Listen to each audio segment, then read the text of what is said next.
दोस्तों, हमारे देश में झांसी की रानी लक्ष्मीबाई का नाम बड़े गर्व से लिया जाता है।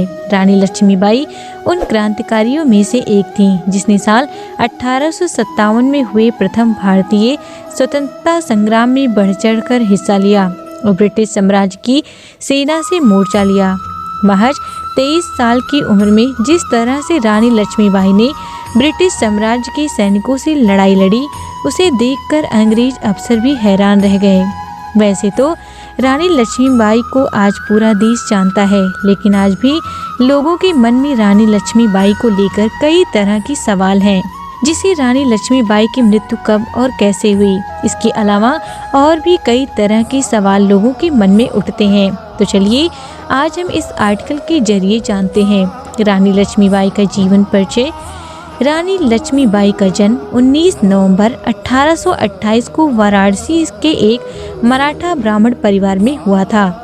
रानी लक्ष्मीबाई के पिता का नाम मोरोपंत तांबे था, जबकि रानी लक्ष्मीबाई की माता का नाम भागीरथी स्प्रे था। रानी लक्ष्मीबाई का बचपन का नाम मणिकर्णिका था, लेकिन उनके घर वाले उन्हें प्यार से मनु कहकर बुलाते थे। रानी लक्ष्मीबाई के पिता अंतिम पेशवा बाजीराव द्वितीय के सेवक थे। जब रानी लक्ष्मीबाई 4 वर्ष की थी, तभी उनकी माता भागीरथी का निधन हो गया था। ऐसे में रानी लक्ष्मीबाई की देखभाल करने वाला घर पर कोई नहीं था। यह देखते हुए रानी लक्ष्मीबाई के पिता उन्हें अपने साथ बाजीराव के दरबार में ले जाते थे। रानी लक्ष्मीबाई की चंचलता ने सबका मन मोह लिया था। बाजीराव प्यार से रानी लक्ष्मीबाई को छबीली बुलाते थे। पेशवा बाजीराव के बच्चों को पढ़ाने के लिए शिक्षक आते थे। जब रानी लक्ष्मीबाई अपने पिता के साथ उनके दरबार में जाने लगी, तो वह भी बाजीराव के बच्चे शिक्षा हासिल करने लगी। रानी लक्ष्मीबाई महज 7 साल की उम्र में घुड़सवारी, तलवारबाजी और धनुर्विद्या में निपुण हो गई थी। रानी लक्ष्मीबाई को अस्त्र शस्त्र चलाना बचपन से ही पसंद था।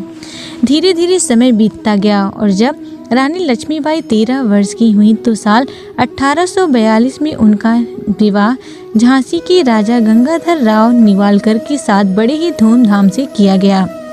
विवाह करने के बाद ही मणिकर्णिका का नाम रानी लक्ष्मीबाई रखा गया। साल 1851 में रानी लक्ष्मीबाई को पुत्र रत्न की प्राप्ति हुई और पूरा झांसी खुशी से झूम उठा। लेकिन जल्द ही इन खुशियों को किसी की नजर लग गई और महज 4 महीने की उम्र में बालक की मृत्यु हो गई। इस घटना के 2 साल बाद ही राजा गंगाधर राव का स्वास्थ्य अचानक बिगड़ने लगा। ऐसे में दरबारियों ने रानी लक्ष्मीबाई को एक पुत्र गोद लेने की सलाह दी, जिसके बाद रानी लक्ष्मीबाई ने 5 वर्ष के बालक को गोद लिया और उसका नाम रखा दामोदर राव। हालांकि पुत्र गोद लेने के अगले ही दिन 21 नवंबर 1853 को राजा गंगाधर राव का निधन हो गया। राजा गंगाधर राव के निधन के बाद झांसी पर ब्रिटिश हुकूमत की नजर पड़ी। ब्रिटिश इंडिया के गवर्नर जनरल डलहौजी ने दामोदर राव को झांसी राज्य का उत्तराधिकारी मानने से इनकार कर दिया और झांसी का विलय ब्रिटिश साम्राज्य में करने का फैसला किया।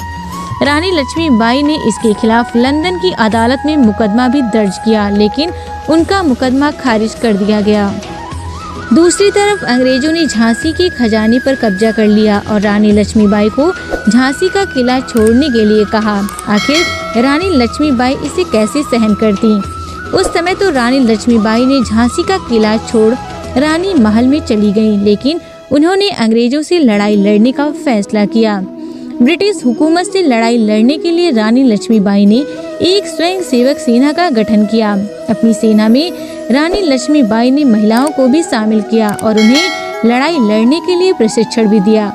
ब्रिटिश हुकूमत के खिलाफ लड़ाई में बेगम हजरत महल, अंतिम मुगल सम्राट की बेगम जीनत महल, स्वयं मुगल सम्राट बहादुर शाह नाना साहब की वकील, अजीमुल्ला शाहगढ़ की राजा, वानपुर के राजा मर्दान सिंह और तात्या टोपे जैसे लोगों ने भी रानी लक्ष्मीबाई का साथ दिया।